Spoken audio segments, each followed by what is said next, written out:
है नूरे सहर चेहरे से तेरे। हाय दोस्तों, तो रिसेंटली मेरे रूम का हाल कुछ ये हो रखा है फ़िलहाल, क्योंकि रमज़ान चल रहा है तो मेरा मेन मोटिव यही होता है इबादत करनी, उस चक्कर में सारी चीज़ें मैं पीछे छोड़ देती हूँ। तो ये हाल हो गया मेरे रूम का।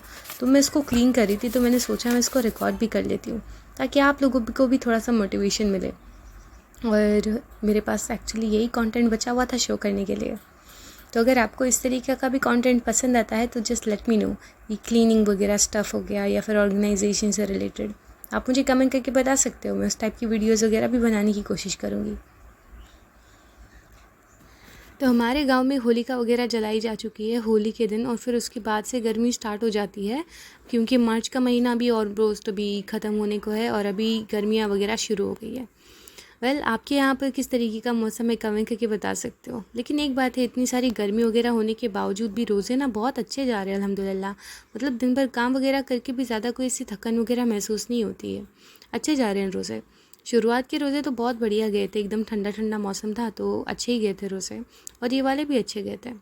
तो मेरा क्या होता है, मुझे जो भी चीज़ें मिल जाती है ना जल्दी जल्दी में, मैं सब कुछ यहाँ पर फेंक देती हूँ, और फिर उसके बाद में पूरा ऐसा क्लटर इकट्ठा हो जाता है ना।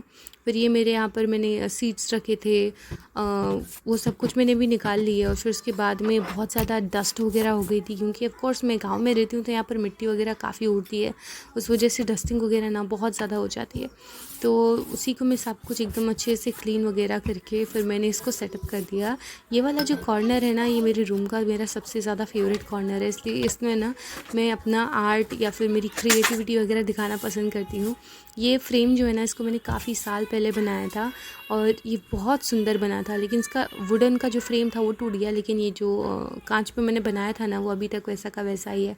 तो मैं इसको अक्सर शो करती रहती हूँ यहाँ पर। फिर अगेन मेरे कबर्ड का भी वही हाल हो गया था, मतलब दवाइयाँ वगैरह सारी इधर उधर हो रखी थी। ये अभी बच्चे बीमार पड़ते हैं तो फिर झट से जो भी हाथ में मिल गया वो उसको उठा लूँ, और फिर उसके बाद बाकी सारी चीज़ों को ऐसे वैसे कैसे भी करके रख दूँ। ये मेरी आदत होती है, लेकिन बहुत ज़्यादा क्लटर हो जाता है इन सब की वजह से ऑनेस्टली। तो फिर इसी को मैं क्लीन भी कर रही थी, और जो एक्सपायर्ड वगैरह दवाइयाँ थी उनको भी निकाल कर फेंक दिया। ज़्यादातर दवाइयों से ज़्यादा तो टॉनिक्स जमा हो जाते हैं बच्चों के, लेकिन अक्सर टॉनिक्स बच्चे पीना भी पसंद नहीं करते।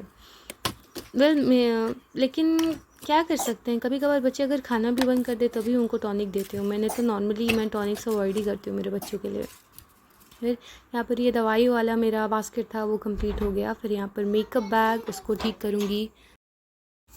जल्दी जल्दी में मैं हमेशा ऐसे ही कबाड़ कर देती हूँ, मतलब जो चीज़ों की ज़रूरत होती है उनको ले लिया फिर, लेकिन उसको बाद में जगह पर रखने भूल जाती हूँ, और फिर उसके बाद में ढेर सारा क्लटर इकट्ठा हो जाता है।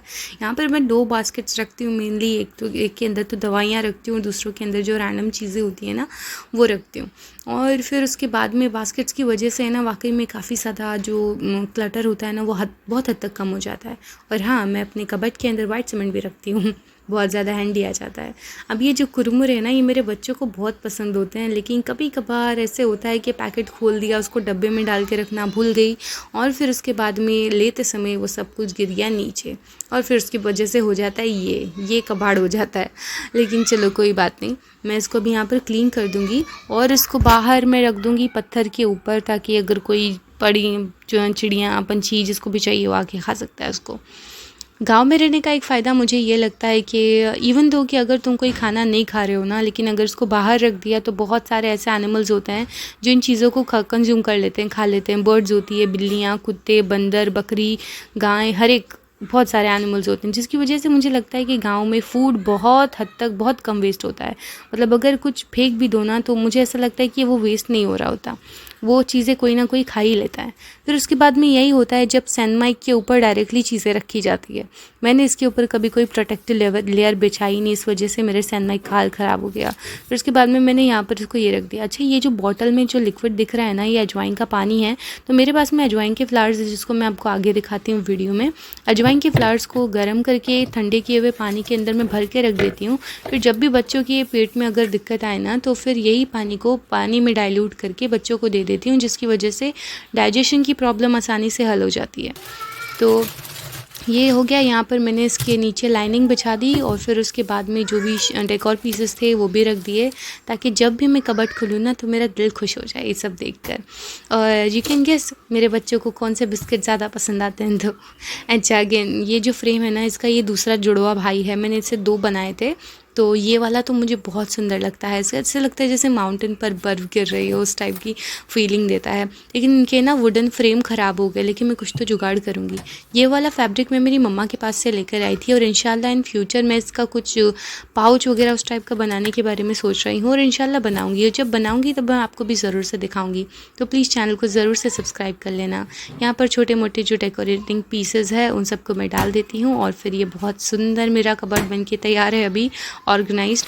और ये वाला भी है ना, यहाँ पर भी अच्छा खासा क्लटर हो गया था, तो उसको भी मैं ठीक करती हूँ। तो सबसे पहले वो तो मेरे ये सीड्स थे, फिर ये अजवाइन के फ्लावर्स है जिसके बारे में मैंने आपको पहले बताया था। ये अजवाइन के फ्लावर्स को अगर आप पानी में रखोगे ना, तो वो अपना सारा एसेंस जो होता है वो पानी में डाल देते हैं, और उनकी गुडनेस भी पानी में आ जाती है, जिसकी वजह से आप इनको यूज़ कर सकते हो डाइजेशन जैसी प्रॉब्लम्स के लिए। यहाँ पर मैंने मेरे जो भी स्किन केयर के प्रोडक्ट्स है वो सारे मैंने यहाँ पर ऑर्गेनाइज़ करके रख दिए हैं, और I am proud of it. अच्छा हो गया। अच्छा, अभी गर्मी बहुत है, बहुत ज़्यादा गर्मियाँ बढ़ती जा रही है, तो मैं क्या करती हूँ, मैं एक बाल्टी भर के ना पानी रख देती हूँ बाहर, ताकि जो भी जानवर मेरे घर के पास में आते हैं ना, वो ये सारा पानी वगैरह पी सके। अभी मेरे घर के पास में बंदर आते हैं, कुत्ते आते हैं, बिल्लियाँ, गाय, बकरियाँ, ये सारे जानवर आते रहते हैं, तो उनकी वास्ते एक बाल्टी पानी तो भर के रख ही देती हूँ मैं। और बंदरों की वजह से तो मैं कभी भी भूल नहीं सकती पानी भर के रखने को, क्योंकि अगर मैंने बाल्टी में पानी भर के नहीं रखा ना, तो ये मेरी टंकियाँ खोल देंगे, और फिर उसके बाद वो सारा पानी गंदा कर देंगे। इसी वजह से मैं याद से इनके लिए एक बाल्टी पानी रखा करती हूँ। आप भी रख सकते हो, ताकि आपके आसपास के जानवर भी आपको दुआ वगैरह दे। अच्छा, तो आज इफ्तारी के लिए है ना, मेरा काफ़ी ज़्यादा लंबा चौड़ा प्लानिंग था। सबसे पहले मैंने दही डालना था यहाँ पर, तो दही के लिए दूध को गर्म करके ठंडा होने के लिए रख दिया था। यहाँ पर कस्टर्ड के लिए दूध गर्म हो रहा था मेरा, और शरबत के लिए वाटरमेलन। यहाँ पर कस्टर्ड पाउडर को मैंने पानी के अंदर घोल कर रख दिया था। कस्टर्ड मुझे थोड़ा सा थिक बनाना था, इसलिए पाउडर मैंने एक्स्ट्रा ऐड करी थी। यहाँ पर मुझे दूध को जब उबाल आ गया, तो उसके अंदर मैंने शक्कर डाल दी, और उसके ऊपर से जो मैंने घोल के रखा था कस्टर्ड पाउडर वो डाल दिया, और फिर उसके बाद में उसको अच्छी तरीके से मिक्स कर लिया, और फिर मेरा कस्टर्ड बनकर तैयार हो गया। अभी नॉर्मली इसके अंदर बहुत सारे लोग फ्रूट्स वगैरह ऐड करते हैं, लेकिन मैंने इनके अंदर फ्रूट्स वगैरह ऐड नहीं किए, क्योंकि ये कस्टर्ड खाना था बच्चों ने, और तो उन्हीं के अकॉर्डिंग मैंने बनाया, उनको जैसे पसंद आता है उसके हिसाब से मैंने बनाया। और यहाँ पर ये मेरा भी कस्टर्ड बन के तैयार हो गया। तो अभी इसको तो मैं बस अपने नॉर्मल से प्यालों में डालूँगी। माफ़ कर देना, कैमरा ज़रा शकी हो रहा है, मतलब एक हाथ में कैमरा लेकर मेरी फुटेज सही नहीं आती, आई एम सॉरी। लेकिन जो भी है प्लीज़ चला लेना काम। अच्छा, फिर उसके बाद में आज मैंने बनानी थी शेवपुरी। उसके लिए मैंने सफ़ेद वटाने के अंदर थोड़ी सी हल्दी डालकर उसको कुकर को लगा दिया। इसकी 4 से 5 सीटी वगैरह ले ली, फिर उसका लगड़ा बना दिया। फिर यहाँ पर मैंने तरबूज ले लिया, वाटरमेलन, और उसको भी छोटे छोटे पीसेस में काट लिया। और यहाँ पर मैं ये घटिया ट्रांजिशन करने की कोशिश में जो भी है, शरबत के लिए फिर सब्ज़ी के अंदर मैंने पानी डाल दिया, और उसके अंदर फिर मैंने डाल दिया रूह अफ़ज़ा अच्छी खासी क्वांटिटी में। फिर उसके अंदर मैंने वाटरमेलन के छोटे छोटे पीसेस ऐड कर दिए। ये शरबत बहुत रिफ़्रेशिंग लगता है, स्पेशली मतलब इफ्तारी में, तो मैं अक्सर इसको बनाती रहती हूँ। बहुत अच्छा लगता है, अच्छा टेस्ट आता है इसका, आप भी कभी ट्राई कर सकते हो।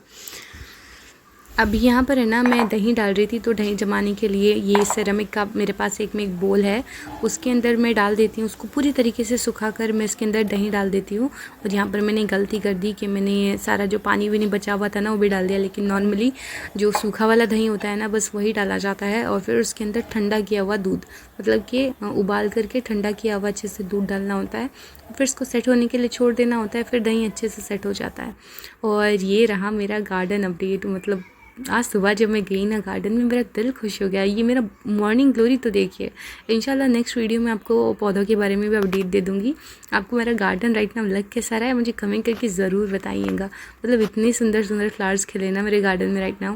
लेकिन मेरा एस्ट्रोचाइना मर गया, कोई बात नहीं। अगर आपको ये वीडियो पसंद आया हो ना, तो ज़रूर से लाइक कीजिए, और मैं मिलती हूँ आपसे अगली वीडियो में।